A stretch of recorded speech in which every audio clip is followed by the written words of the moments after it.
स्वागत है बच्चों। मैं अनिल कुमार सिंगौर, सहायक अध्यापक पंडित दीनदयाल उपाध्याय, राजकीय मॉडल इंटर कॉलेज पचनेही। बच्चों, आज हम कक्षा 7 विषय सामाजिक अध्ययन उप विषय इतिहास अध्याय 3 सल्तनत का विस्तार खिलजी वंश 1290 ईस्वी से 1320 ईस्वी तक प्रकरण अलाउद्दीन खिलजी के राज्य विस्तार का अध्ययन करेंगे। आज बच्चों जो हमारी चर्चा के बिंदु रहेंगे उसके अंतर्गत हम अमीरों तथा सरदारों पर किस तरह से अलाउद्दीन खिलजी ने नियंत्रण किया उसके बारे में जानेंगे। मंगोल आक्रमण का प्रतिरोध किस तरह से किया इसके बारे में जानेंगे। उसने कैसी कृषि नीतियाँ बनाई उनके बारे में जानेंगे। बाजार पर किस तरह से नियंत्रण किया इसके बारे में जानेंगे। और साहित्य व कला पर क्या उसका योगदान रहा, आज हम इनका अध्ययन करेंगे। आइए बच्चों, पहला दिन शुरू करते हैं राज्य विस्तार के अंतर्गत कि किस तरह से अलाउद्दीन खिलजी ने सरदारों और अमीरों पर नियंत्रण किया। तो पहली जो हमारी हेडिंग है वो क्या रहेगी? अमीरों तथा सरदारों पर नियंत्रण।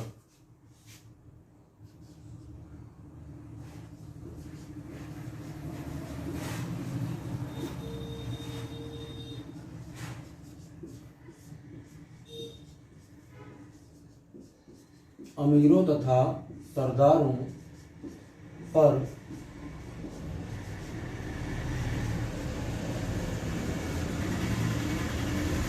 ये शिक्षा दिन बच्चों, इससे पहले हम लोग एक भाग पढ़ चुके हैं इसका। ये सारे इसके राज विस्तार के अंतर्गत आते हैं। सुल्तान बनने के बाद अलाउद्दीन खिलजी अपने साम्राज्य का विस्तार करना चाह रहा था। इस उद्देश्य को पूरा करने के लिए उसने गुजरात, रणथंभौर, चित्तौड़, उज्जैन, मांडू, धार तथा चंदेरी के राजपूत राजाओं को हराकर उनके राज्यों पर अधिकार कर लिया। अलाउद्दीन के जो सेनापति थे जिसका नाम मलिक काफूर था, उसने दक्षिण भारत के देवगिर, तेलंगाना जिसको हम वारंगल और होयसल राज्यों पर विजय उसने प्राप्त की और उन्हें सुल्तान की अधीनता स्वीकार करने के लिए विवश किया।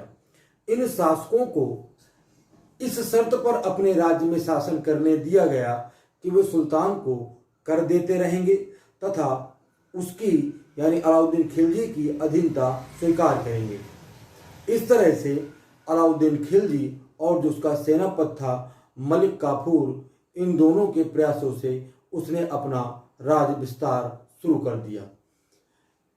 इतना होने के बाद और भी बहुत सारे समस्याएं अलाउद्दीन के सामने आई।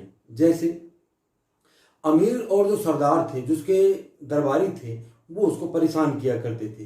तो उन पर किस तरह से उसने नियंत्रण किया, थोड़ी अब इसके बारे में जानते हैं। अलाउद्दीन का मानना था कि दावतों तथा उत्सवों में मिलने से अमीरों तथा सरदारों में निकटता तथा आत्मीयता बढ़ती है। अब जब इनके अंदर आत्मीयता बढ़ेगी, ये दरबारों में मिलेंगे, तो कहीं ना कुछ बातें हो सकता है सुल्तान के खिलाफ भी निकल करके आए। इन सब चीज़ों से बचने के लिए उसने जो है कि सुल्तान के प्रति जो कहीं ना कहीं वो षड्यंत्र ना कर दें या उनके खिलाफ विद्रोह ना कर दें या विद्रोह की बातें ना करने लगे, इसके लिए कि इनको इस चीज़ का अवसर ही ना मिले सरदारों और अमीरों को, उसने जो है जितने भी ये बड़े बड़े इनके निमंत्रण होते थे, उत्सव होते थे, दावत होते थे, उन पर प्रतिबंध लगा दिया। विद्रोहों को रोकने के लिए अलाउद्दीन खिलजी ने सरदार के अमीरों तथा सरदारों पर कठोर प्रतिबंध लगाए। उनके इलाकों पर राज्य द्वारा अधिकार कर लिया गया। अमीरों की दावतों, मदिरापान एवं गोष्ठियों पर भी नियंत्रण लागू कर दिया गया।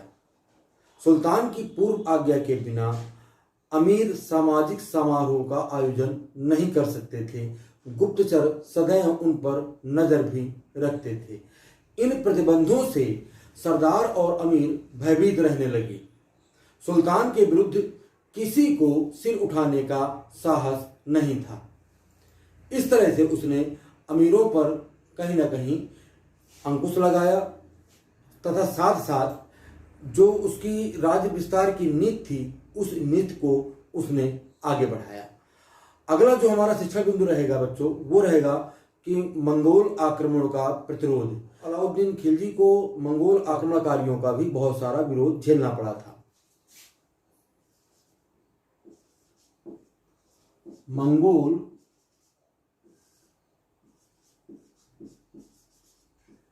आक्रमणकारियों का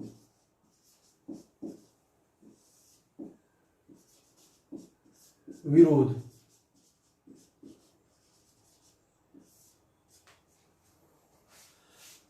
भारत की उत्तरी पश्चिमी सीमा पर जो मंगोल प्रजातियां हैं उनके द्वारा कहीं ना कहीं आक्रमण बच्चों होते रहते थे। अलाउद्दीन के समय में भी मंगोलों ने कई बार आक्रमण किए। मंगोलों के आक्रमणों से सुरक्षा के लिए अलाउद्दीन ने बलबन की भांति पुराने किलों की मरम्मत करवाई और नए किलों का निर्माण करवाया। इन किलों में उसने योग्य और कुशल सेना रखी। यह सेना मंगोलों के आक्रमणों को रोकती थी। इस तरह से उसने अपने राज्य की सुरक्षा मंगोल आक्रमणकारियों से की। उसके द्वारा कृषि नीति बनाई गई बच्चों। अगली जो हमारा शिक्षा बिंदु है वो है कृषि नीति।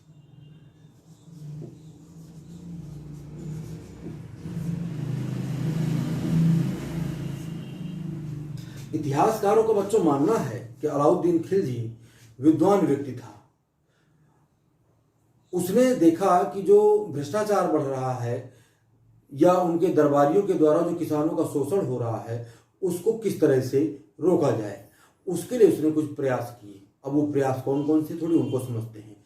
अलाउद्दीन पहला मध्यकालीन ऐसा शासक था जिसने लगान का सही अनुमान लगाने के लिए भूमि को गज से नापने की प्रथा शुरू की। जो हम लोग गज शब्द सुनते हैं, नाप गज, फीट मीटर नहीं बच्चों, गज कि गज से नापने की उसने प्रथा का प्रारंभ किया। 60 वर्ग गज का 1 बीघा होता था। कितने वर्ग गज का? 60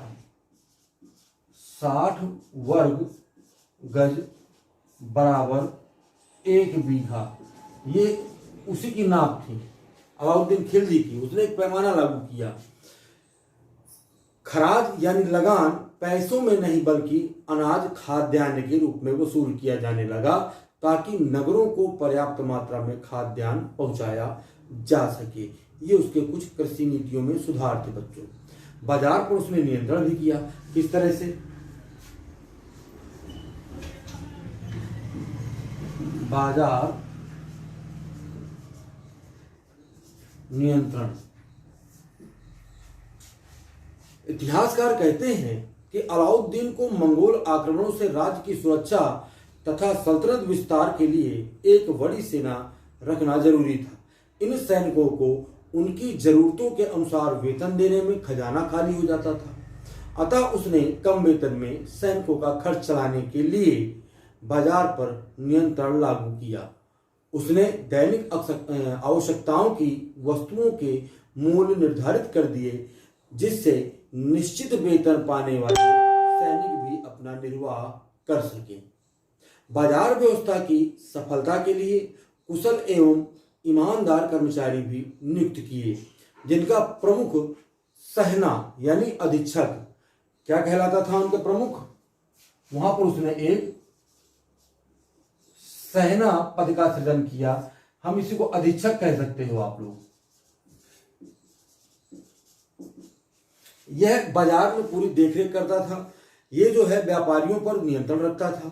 दुकानदारों को बाजार के नियमों का पालन करना पड़ता था। यदि कोई दुकानदार वस्तुओं की कीमत अधिक लेता या माप तौल में कम देता तो उसे कठोर दंड दिया जाता। बाजार के भावों और सामानों पर निगरानी रखने के लिए उसने गुप्तचर व्यवस्था को भी दुरुस्त किया।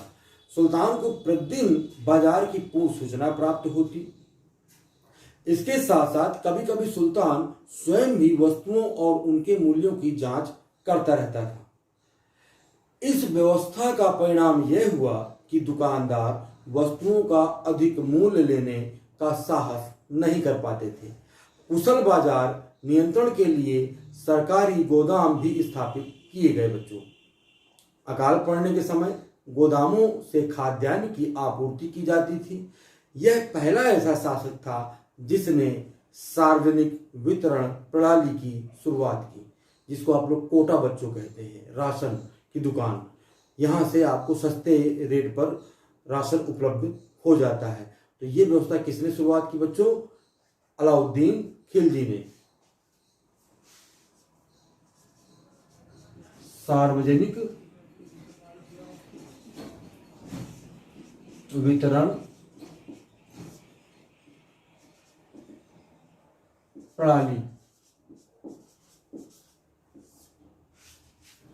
यह भी जो शुरुआत है किसके द्वारा हुई? अलाउद्दीन खिलजी के द्वारा। अब हम अगले बिंदु की तरफ बढ़ते हैं, साहित्य व कला का विकास। साहित्य व कला का विकास। साहित्य व कला का जो विकास है, इसके अंतर्गत हम देखें तो अलाउद्दीन खिलजी ने जो भी उसके यहाँ साहित्यकार थे या कलाकार थे, उनका बहुत ज़्यादा सम्मान करता था।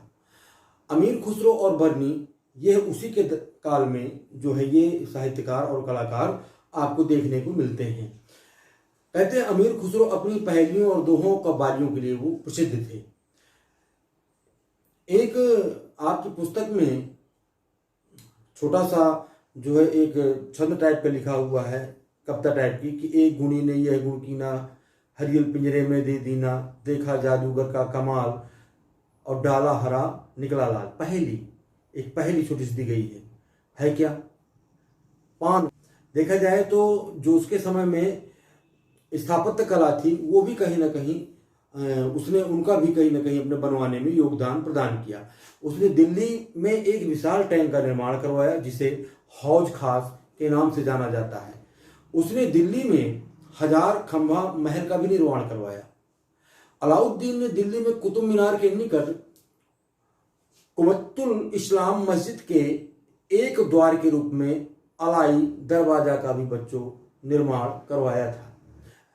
अलाउद्दीन खिलजी का जो शासन है, ये जो वंश है, इनका शासन लगभग 30 वर्ष रहा, 1290 ईस्वी से लेकर के 1320 ईस्वी तक। पहला शासक कौन था बच्चों? जलालुद्दीन खिलजी, 1290 से 1296 ईस्वी, कुल 6 वर्ष। इसके बाद आया अलाउद्दीन खिलजी, 1296 से लेकर के 1316 ईस्वी तक, यानी कुल 20 वर्ष ये रहा। इसके बाद आया मुबारक शाह, जो कि खिलजी वंश का अंतिम शासक था, जो 1316 से लेकर के 1320 ईस्वी तक, यानी कुल 4 वर्ष इसने अपना शासनकाल चलाया। आज बच्चों हमने राज विस्तार के अंतर्गत, इसके राज विस्तार, अलाउद्दीन खिलजी के राज विस्तार के अंतर्गत अमीरों तथा सरदारों पर किस तरह से उसने नियंत्रण किया, आप इसके बारे में जान चुके हैं। मंगोल आक्रमणों का किस तरह से प्रतिरोध किया, इसके बारे में आप लोग जान चुके हैं। कृषि नीति कैसे उसने लागू की, इसके बारे में आप लोगों ने जाना। बाजार नियंत्रण किस तरह से स्थापित किया, ये जाना। साहित्य और कला के विकास में अलाउद्दीन खिलजी का क्या योगदान रहा, इसके बारे में भी आपने बच्चों जाना। गृहकार नोट करें, मैं वीडियो में स्लाइड भी लगा दूंगा गृहकार की। पहला प्रश्न है कि लोदी वंश का संस्थापक कौन था? दूसरा प्रश्न, पानीपत का प्रथम युद्ध किनके मध्य लड़ा गया? तैमूर ने भारत पर आक्रमण क्यों किया? लोदी वंश में कौन कौन से शासकों ने शासन किया? धन्यवाद।